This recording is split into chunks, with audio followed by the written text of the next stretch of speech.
Hello friends, तर स्वागत आहे तुमचं आपल्या या यूट्यूब चॅनलवरती. मित्रांनो, चॅनलवर नवीन असाल तर चॅनलला सबस्क्राईब करा आणि अशाच नवनवीन अपडेट्स पाहत राहा. अखंडच्या चेहऱ्यावर एक हलकीशी तिरकी स्मितरेषा उमटली. तो सिगारेटचा क्रश घेत म्हणाला, खरंच तुला तुझा डॅड हवा आहे का मून? मूनने प्रश्नार्थ नजरेने त्याच्याकडे पाहिलं आणि मान हलवत म्हणाली, प्लीज मिस्टर सिंघानिया. अखंड आता स्विमिंग पूलमधून बाहेर आला. जसा तो बाहेर आला तशा दोन मुली तिथे आल्या. त्यांनी लगेच त्याला बाथरोब घालून दिला आणि परत तिथून निघून गेल्या. अखंडकडे पाहत मून देखील उठली आणि त्याच्या समोर येऊन उभी राहिली. अखंड अगदी तिच्या जवळ आला. तिच्या कमरेला धरून तिला आपल्याकडे खेचलं आणि म्हणाला, अखंड सिंघानिया, जर कुणाकडे नजर टाकतो तर त्यामागे त्याचा काही हेतू असतो.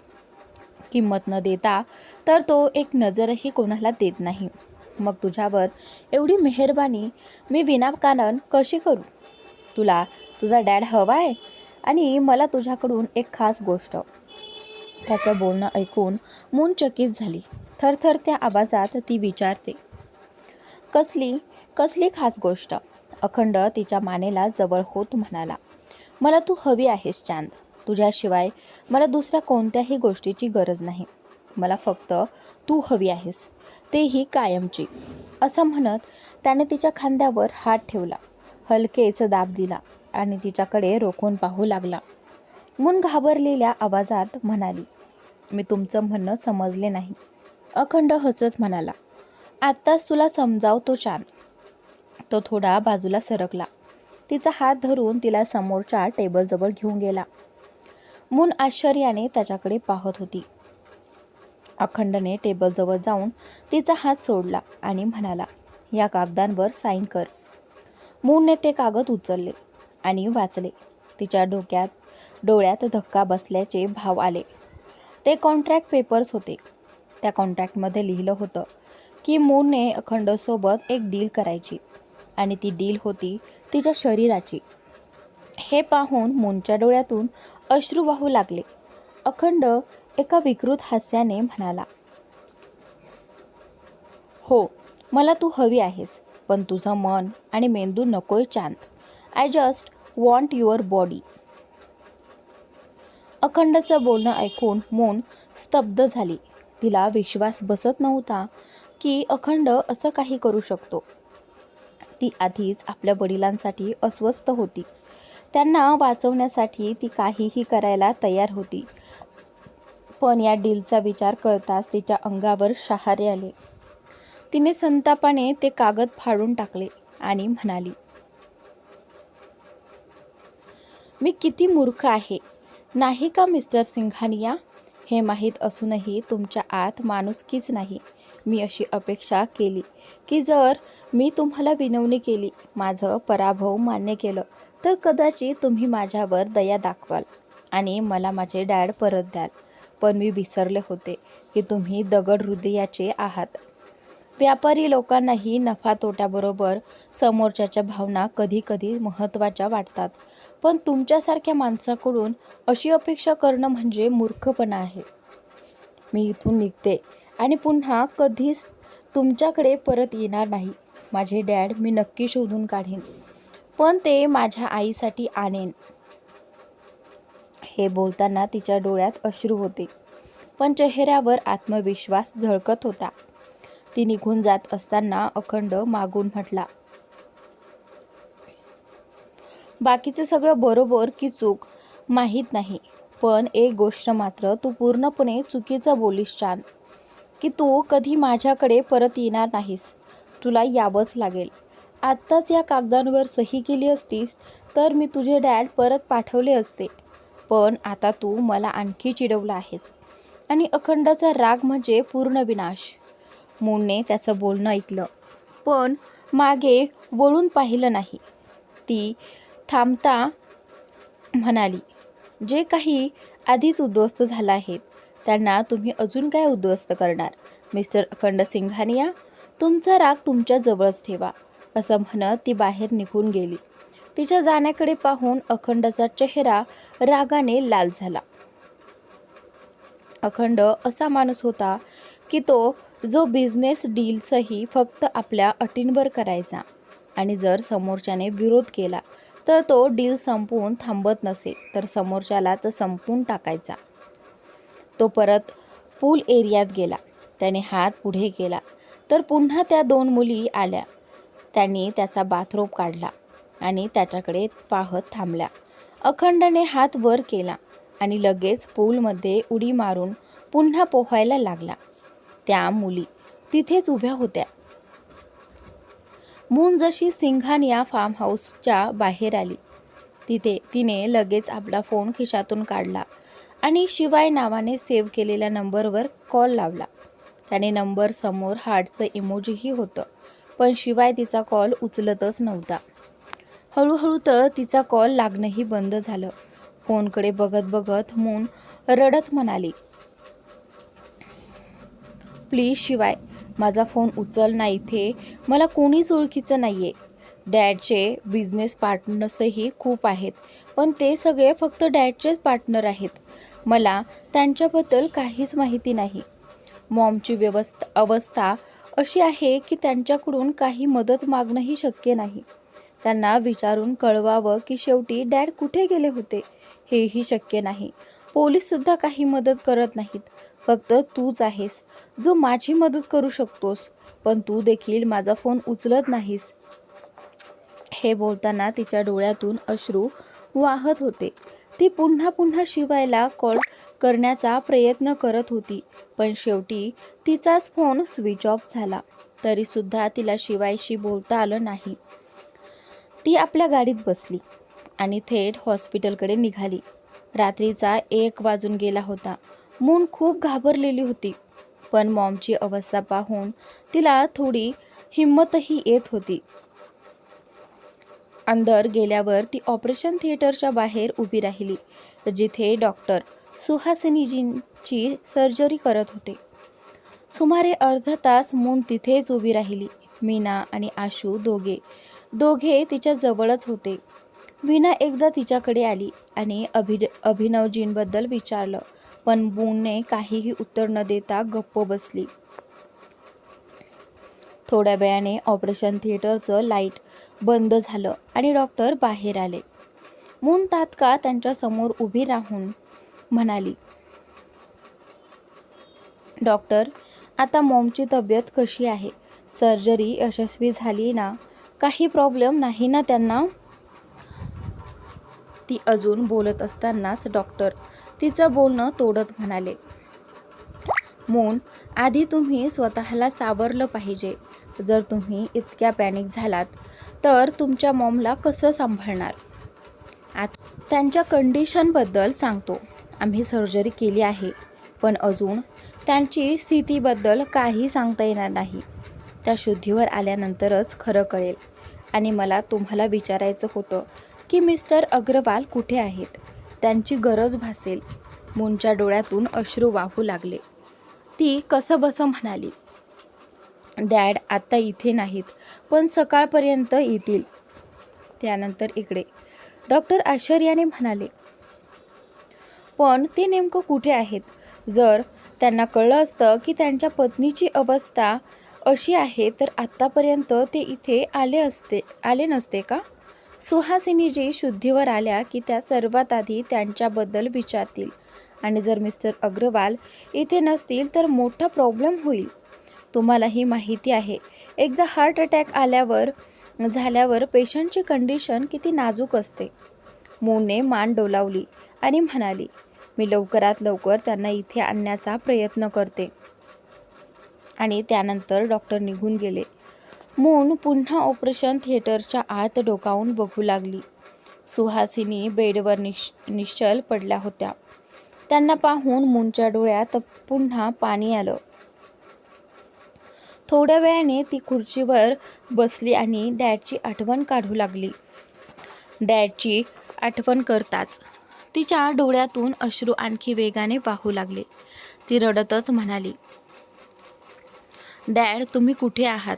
लवकर या ना, मॉमला तुमची खूप गरज आहे.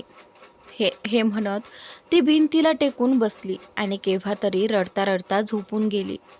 थोड्या वेळाने मून ICU समोर उभी सुहासिनींच्या शुद्धीवर येण्याची वाट पाहत होती. तेवढ्यात एक नर्स बाहेर आली आणि म्हणाली, "I am so sorry madam, आम्ही पेशंटला वाचू शकलो नाही." हे ऐकताच मून जागच्या जागी थिजली. नर्स पुढे म्हणाली, "आम्ही पूर्ण प्रयत्न केला, पण त्या सतत अभिनवजी असं म्हणत होत्या आणि तुम्ही त्यांना आणलंच नाही, त्यामुळे आम्ही त्यांना वाचवू शकलो नाही."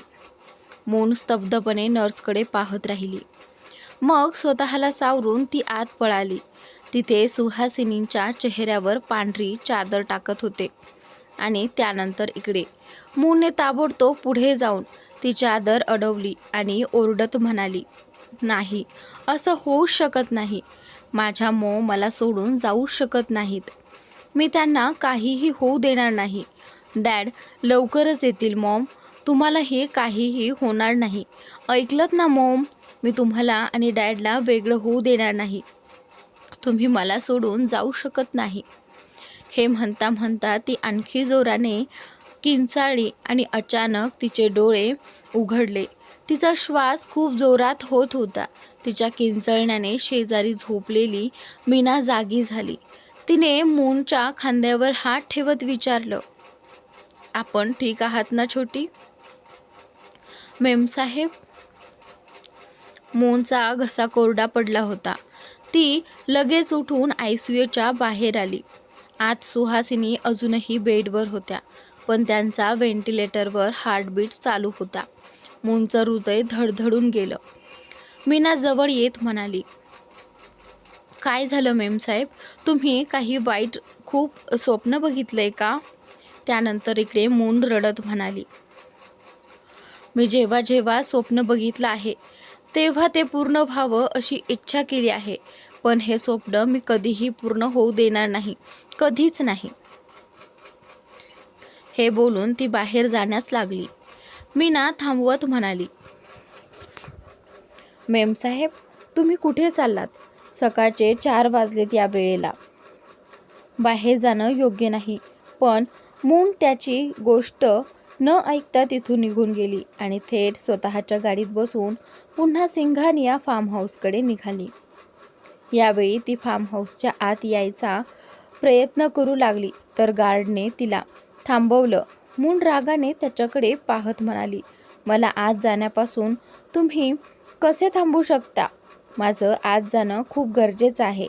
मला मिस्टर सिंघानियाशी भेटायचं आहे." गार्ड शांतपणे म्हणाला, "सॉरी मॅडम, पण आम्हाला आदेश आहे की तुम्हाला आत सोडायचं नाही." मून संतापून थरथरत म्हणाली, "कोणी दिले तुम्हाला असे आदेश?" गार्ड काही बोलणार इतक्यात मागून अखंडचा आवाज घुमला, "मी दिलेत हे आदेश." अखंड मूनला म्हणाला. मूनचे लक्ष त्या आवाजाकडे गेलं. अखंड हळूहळू तिच्याकडे येत होता, चेहऱ्यावर राक्षसी भाव घेऊन. त्याने काळ्या रंगाची शर्ट आणि पांढऱ्या रंगाची पॅन्ट घातली होती. आकाशातला चंद्र आता लपणारच होता, पण लपण्यापूर्वी जणू त्याची सगळी चांदणी अखंडावर उधळत होता.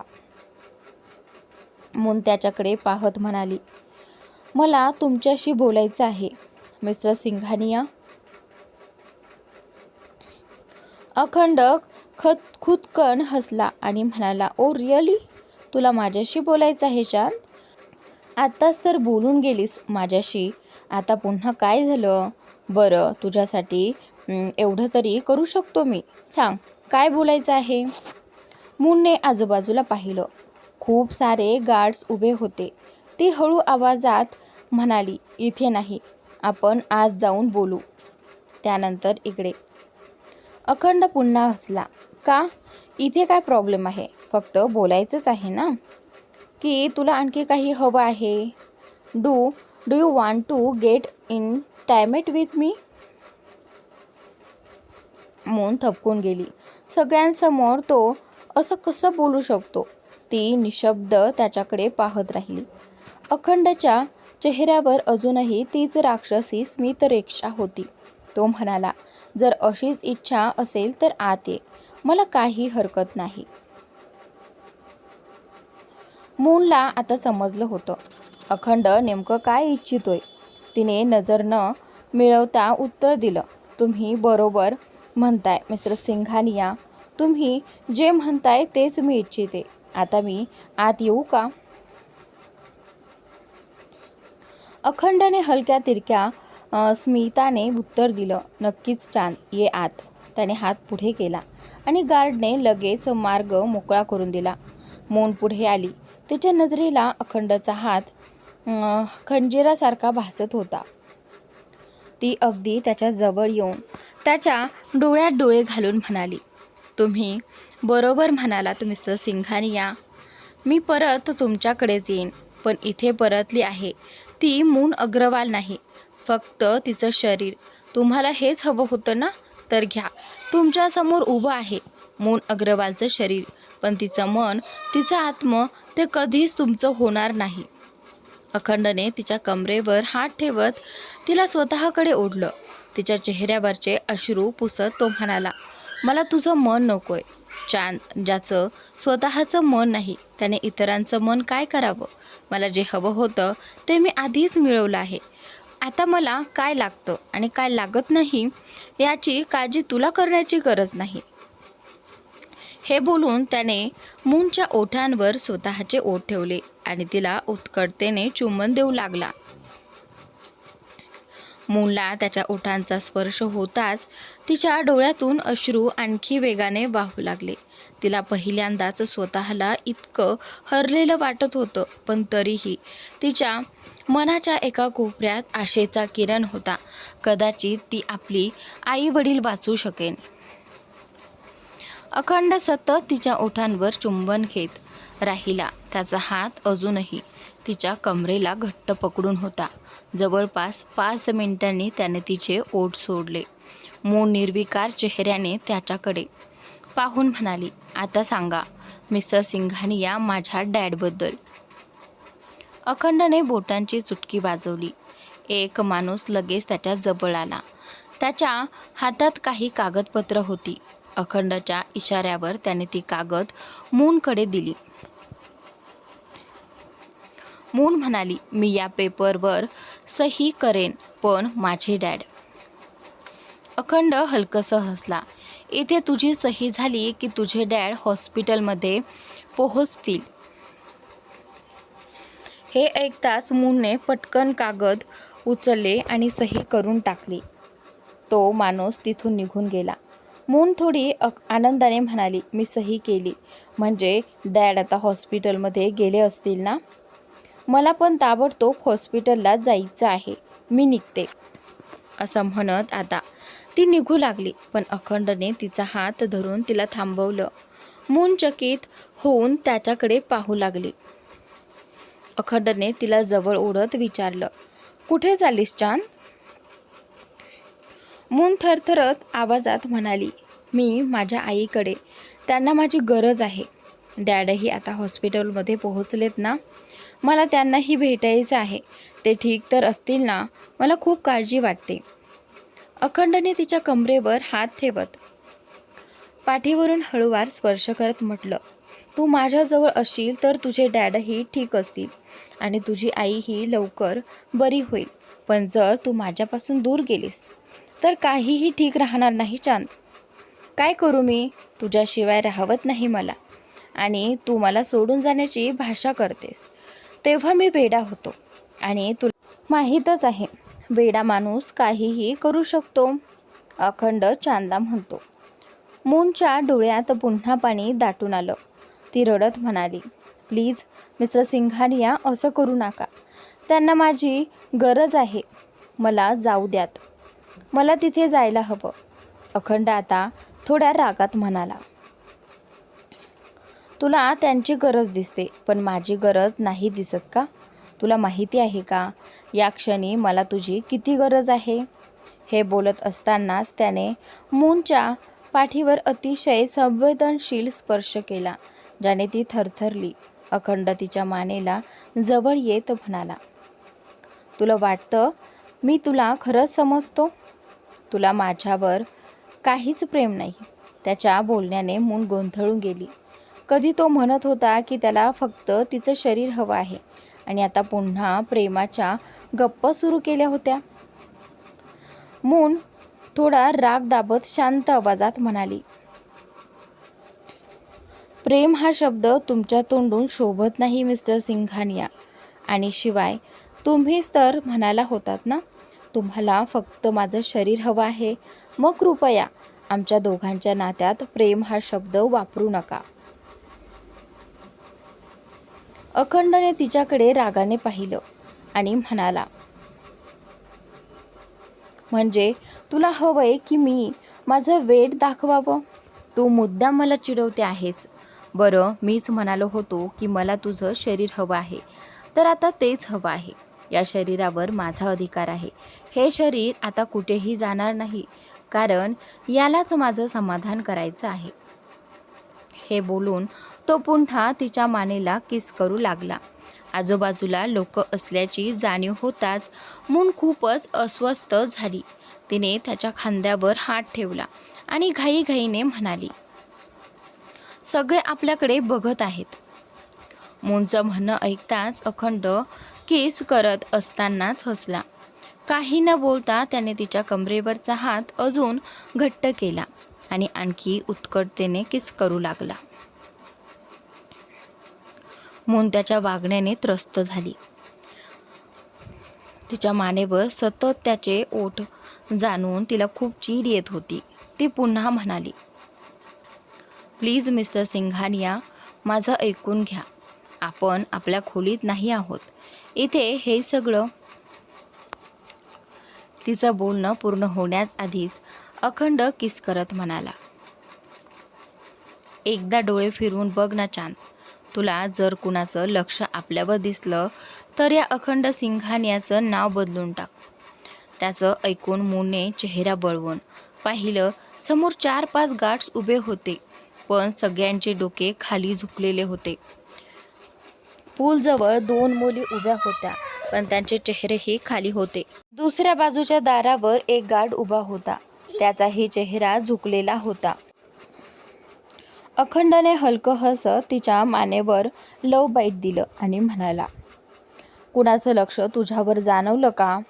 मून काही उत्तर देऊ शकली नाही.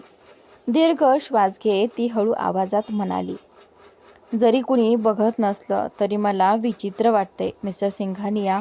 कृपया इथे असं करू नका. मला खूपच अस्वस्थ होते.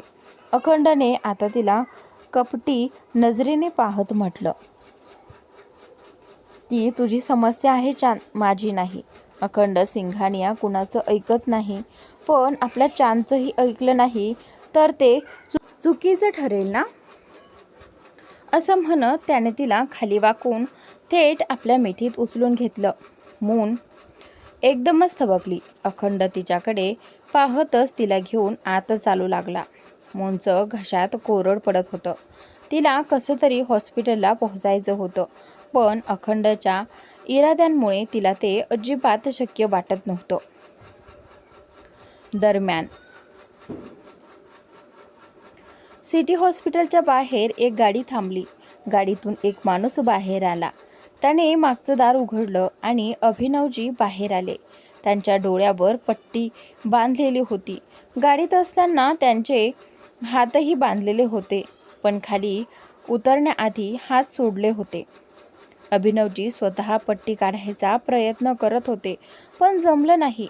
मग त्या माणसानेच पट्टी काढली आणि कठोर आवाजात म्हणाला, जर कुणाला काही सांगितलं तर आत्ता फक्त तुझं अपहरण केलंय आणि कुठलाही मोबदला न घेता तुला सोडलंय. पण तोंड चालवलंस तर मोबदला द्यावा लागेल. आणि मग अपहरण तुझं नसेल, तुझ्या कुटुंबातल्या कुणाचं असेल. असं बोलून तो माणूस गाडीत बसला आणि निघून गेला. अभिनवजी घाबरले. तक्रार करणं तर दूर, आता ते या घटनेचा उल्लेखही कुणाकडे करणार नव्हते. हॉस्पिटलच्या दिशेने पाहत ते स्वतःशी म्हणाले, मला इथे का सोडलं त्यांनी? तेवढ्यात त्यांची नजर बाहेर उभ्या आशूवर पडली. त्याला पाहून ते थबकले. ते घाईघाईने त्याच्या जवळ आले आणि भीतीने म्हणाले, तू इथे काय करतो आहेस आशू? त्यांच्या आवाजाने आशू दचकला. त्याने वळून पाहिलं आणि म्हणाला, आपण इथे मालिक? आत मोठी मालकीण. आता तो घाबरलेला होता. हे ऐकताच अभिनवजींचे डोळे विस्फारले. ते ताबडतोब आत पळाले. आत येताच त्यांच्या नजरेसमोर मीना उभी दिसली, जी ICUच्या बाहेर होती. त्यांनी आत पाहिलं आणि त्यांचं हृदय धडधडलं. सुहासिनीजी त्या बेडवर अगदी निश्चित पडल्या होत्या. अभिनवजींचे पाय डगमगले. आशूने त्यांना पटकन सावरलं आणि म्हणाल्या, मोठ्या मालकींना हार्ट अटॅक आला. डॉक्टरांनी सर्जरी केली आहे, पण अजून त्यांना शुद्ध आलेली नाहीये. अभिनवजींच्या डोळ्यातून अश्रू वाहू लागले. त्यांना माहीत होतं की सुहासिनीजी त्यांच्यावर किती प्रेम करतात.